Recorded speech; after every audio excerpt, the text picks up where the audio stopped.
Bonjour et bienvenue sur la chaîne YouTube de Prévol Parapente. Aujourd'hui, on va parler du dernier chapitre sur la stratégie. On va faire un petit peu le bilan de tous les éléments qu'on a vus au préalable, c'est-à-dire l'humain, l'aérologie et la connaissance du terrain. Et pour ce qu'on a vu la dernière fois, le matos, l'aspect moteur, mais là on va voir plus spécifiquement l'aspect matériel pour décider si on peut voler et comment faire pour optimiser la performance du vol.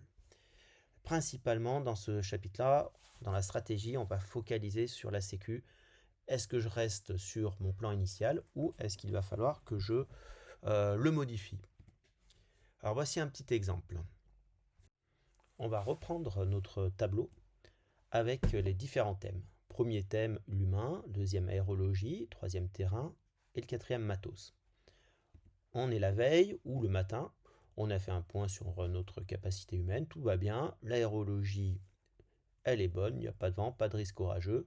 Le terrain, j'ai un petit voyant orange parce que c'est un site que je ne connais pas, donc j'ai observé, j'ai regardé le plan de vol, voir si c'est un cross, j'ai regardé le plan de vol pour assurer les transitions et voir un petit peu les cheminements, en regardant les traces sur la CFD. Mon matos, il est au point, tout est chargé, j'ai rien oublié, je mets tout dans le sac, allez c'est bon, je pars sur le site. J'arrive sur le site, c'est exactement la même démarche. Ok, je suis toujours bien, un petit peu peut-être stressé parce que l'enjeu du vol me stresse. L'aérologie est conforme à ce que j'avais vu.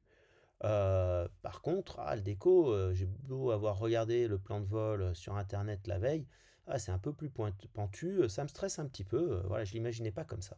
Donc toujours voyant orange allumé. Matériel, tout va bien. Donc j'ai une petite vigilance en ce qui va concerner le décollage. Maintenant, c'est bon, je suis en vol. Là, je commence à fatiguer, je sens, mes réactions sont un petit peu plus lentes, je commence à avoir quelques doutes, et d'ailleurs, ces doutes sont corroborés par l'aérologie, parce que je me sens de plus en plus contré. Hop, deuxième voyant orange. Maintenant, ce terrain, je ne le connais pas. Revenons au cas du pilote qui découvre un nouveau site. Je ne connais pas cet atterrissage, donc il est en orange quand même cet atterrissage. Là, j'ai trois oranges qui sont allumées. Même si je suis hyper à l'aise avec ma voile, que je la connais bien, c'est peut-être le moment d'aller poser pour pouvoir poser en sécurité et ne pas attendre plus longtemps qu'un des voyants qui était orange au départ commence à se transformer en rouge. Donc voici un petit peu le moyen de se servir de ce tableau pour pouvoir rajouter toutes les variables dont on a parlé sur les épisodes précédents. Une autre manière, un petit peu plus visuelle, un peu plus sympa pour éviter les tableaux, on a la même chose quand on a le nuage avec le soleil, donc là ça permet de faire le point météo. Ok, on est au vert. Le petit parapente, on a le matos et le pilote, donc l'humain. Le matos, on est au vert, l'humain il est orange.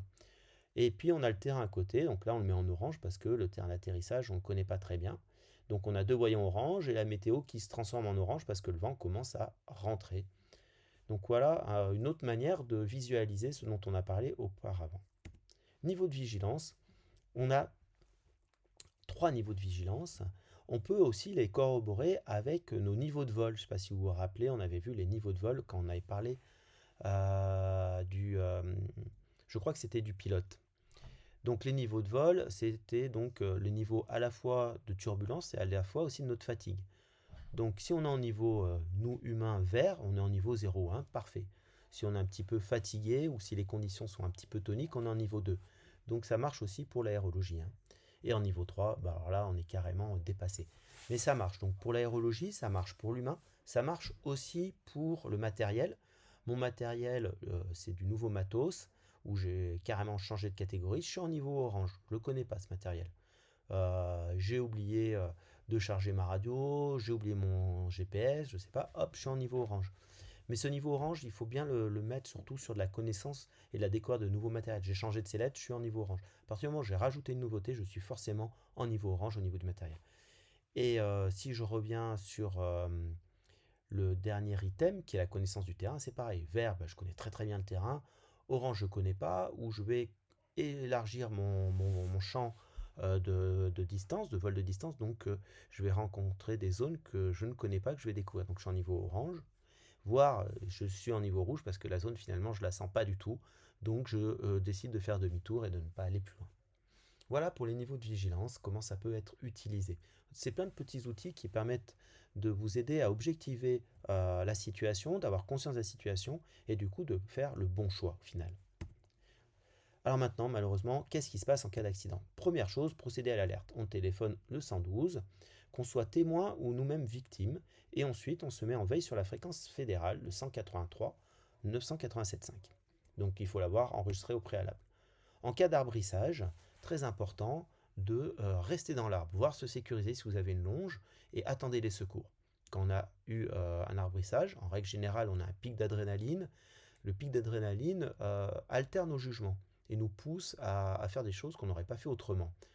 L'autre chose qui se conjugue au pic d'adrénaline, c'est la culpabilité, la peur de déranger. Ça, c'est des sentiments qui vont vous pousser à essayer de vous débrouiller tout seul. Là, c'est une grave erreur. Lorsqu'on cherche à descendre de l'arbre tout seul, par expérience, malheureusement, il y a beaucoup de cas de suraccidents et de fins assez tragiques. Donc, ayez conscience de ça. Vous êtes dans l'arbre, vous respirez, vous faites un petit bilan de comment vous êtes, vous vous sécurisez, et ensuite vous appelez le 112. Si vous êtes dans l'arbre et que vous êtes à 10 cm du sol, vous appelez quand même le 112, même si vous pouvez vous débrouiller, pour éviter la suralerte, excusez-moi. Ça évitera de déclencher le secours pour rien si tout va bien. Donc dans tous les cas, il faut l'appeler parce qu'il y aura certainement des personnes qui vous auront vu et qui auront déclenché un secours. Maintenant, que dire lors de l'alerte? J'y arrive pas décidément. Première chose, présentez-vous. Si vous êtes la victime ou témoin, et si vous êtes pilote ou si vous êtes un badaud, c'est pas la même chose. Donc présentez-vous en tant que pilote, témoin ou victime. Localisez-vous ou localisez la victime. Si vous avez un point GPS, c'est l'idéal. Si vous n'êtes pas la victime, eh ben, faites l'état de conscience de la victime. Donc c'est une personne qui est consciente ou inconsciente. Si elle respire ou pas. Donc ça c'est la base. Qui est cette victime, si elle est consciente, donner son âge, voilà, c'est principalement les coordonnées, on n'en a pas besoin tout de suite, ça sera pour plus tard, mais en tout cas, avoir son âge, c'est une bonne information pour les secouristes.